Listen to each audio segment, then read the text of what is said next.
Vamos dar continuidade à nossa disciplina Cognição e Intelecto, processos mentais conscientes e inconscientes. Então, começando o nosso assunto, vamos ver os processos cognitivos do sistema nervoso. Primeiramente, o que é mente e intelecto? A palavra mente vem do latim mens, que quer dizer pensamento, intelecto, entendimento, imaginação.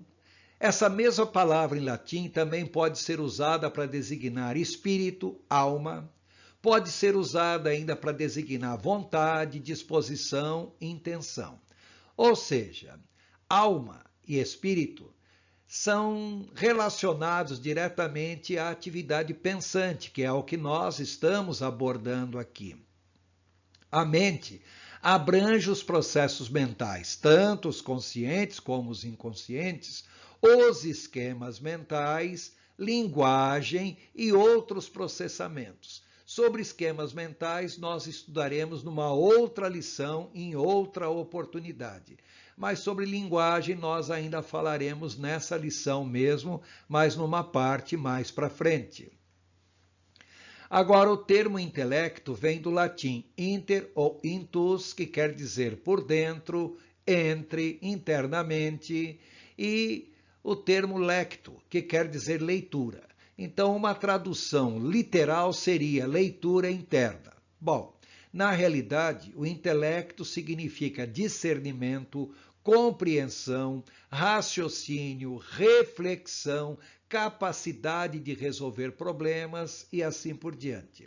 Ou seja, o que é o intelecto propriamente dito? É a capacidade que a mente tem de interpretar as percepções que recebe do meio ambiente através dos órgãos do sentido.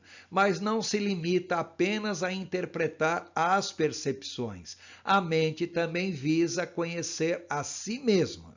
Com que finalidade? Como nós já dissemos, a palavra intelecto está diretamente relacionada com a capacidade de resolver problema, ou seja, usar todos os demais atributos da mente, juntar tudo isso de tal maneira que consiga buscar solução aos problemas que se apresentam na vida dessa pessoa.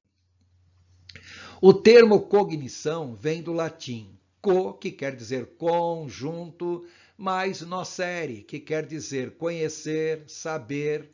Esse termo corresponde ao grego gnosis, que quer dizer conhecimento.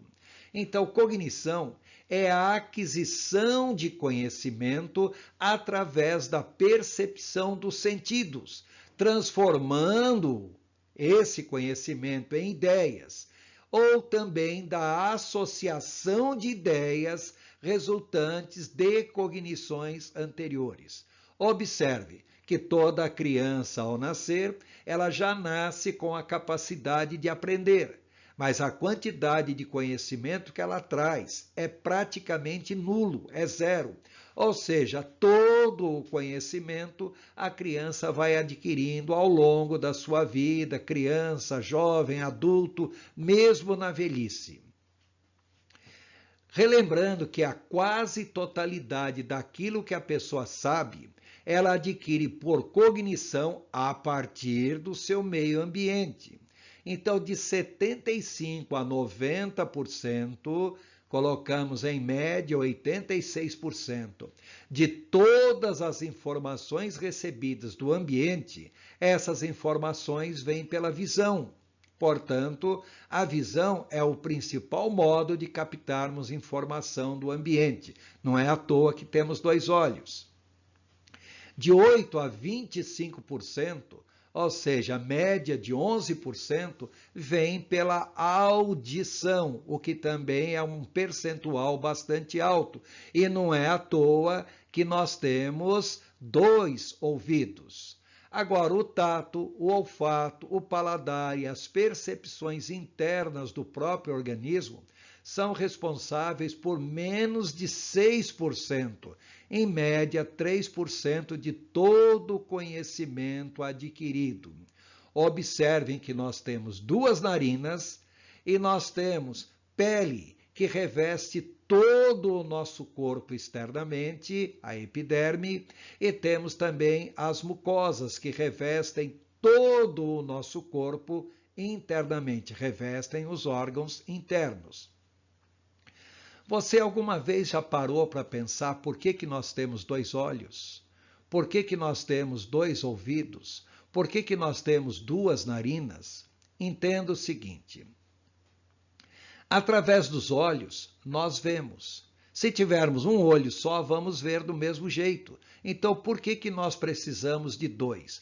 Para um servir de reserva do outro? Não é bem assim.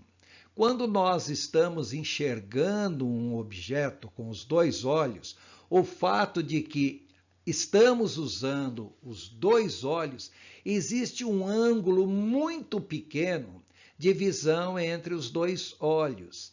Através desse ângulo é que nós adquirimos a capacidade de perceber distância, perceber profundidade do objeto que está sendo visto por nós. Quando a criança é pequenininha e ela só tem um olho, só consegue enxergar através de um dos olhos, essa criança vai ter uma grande dificuldade de perceber distância e de perceber profundidade do objeto. Conforme a pessoa cresce, já adquiriu essa capacidade. E mesmo que porventura venha a ficar cega de um dos olhos quando ficar adulta, ela ainda assim permanecerá com essa capacidade de distância e de profundidade, apesar de que não será a mesma coisa de quem usa os 2 olhos. Com relação especificamente aos 2 ouvidos, um som vem de uma direção qualquer e atinge um ouvido nosso em primeiro lugar, e em frações de milésimos de segundos vai atingir o outro ouvido logo a seguir. Esse tempo entre atingir um ouvido e atingir o outro ouvido é que faz com que o sistema nervoso tenha a percepção de direção da onde vem o som. Com relação especificamente às 2 narinas, observe que as 2 narinas sentem cheiro do mesmo jeito, mas você mesmo, observe na sua vida. É muito raro um momento que você está com as 2 narinas completamente abertas, respirando com a mesma intensidade. Em geral, nós temos uma narina que está mais ativa, enquanto que a outra tem um pouquinho mais de dificuldade na circulação de ar e na captação de cheiro. Só que ao longo do dia, elas realizam uma troca entre si e isso nós mal percebemos. Quando a pessoa tem uma das narinas entupidas permanentemente, ela já tem dificuldade de identificar cheiro, mesmo que a outra narina que está funcionando consiga captar o cheiro. Em outras palavras, o fato de termos 2 olhos, 2 ouvidos e 2 narinas não é para que um seja reserva do outro, não. É para que eles possam interagir de tal maneira que nós possamos captar melhor as informações do meio ambiente onde nós estamos. Bom, vamos entrar então nos processos cognitivos conscientes, que, como nós já dissemos, corresponde a apenas 3 a 7% das atividades pensantes propriamente ditas. Quando nós falamos em processos cognitivos conscientes, vamos distinguir 2 grupos.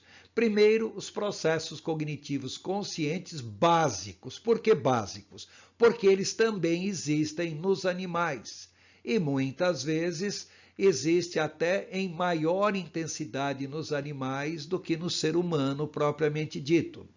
Então, entre os processos cognitivos básicos, o mais importante de todos, o que vai determinar todos os demais processos cognitivos, é a memória.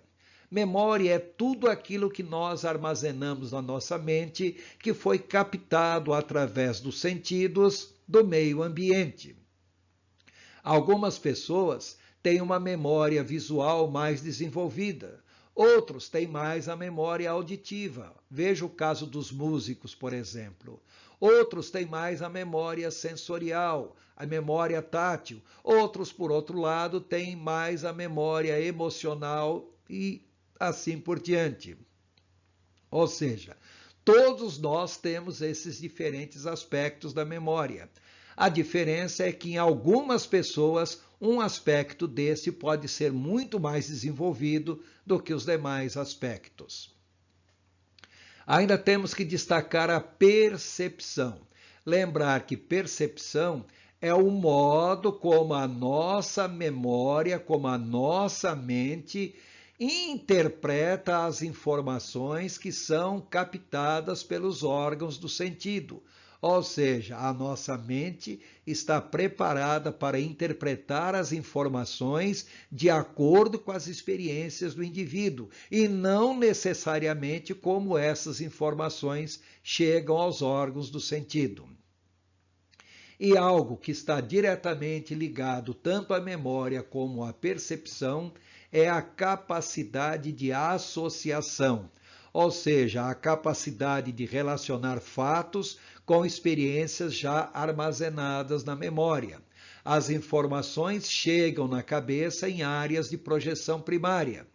Essas informações vão para áreas de associação secundária, aonde elas são relacionadas, formando uma imagem completa daquilo que a pessoa está vendo.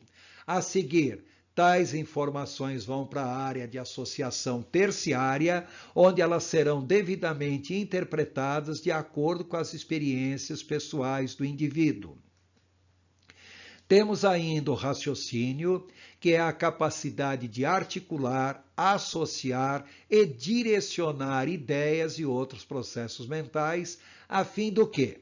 De traçar planos, seguir uma trilha de pensamento, tomar decisões, resolver problemas, ou seja, raciocínio é a capacidade de trabalhar com todos os demais processos mentais, todos os demais processos cognitivos, tanto conscientes como inconscientes.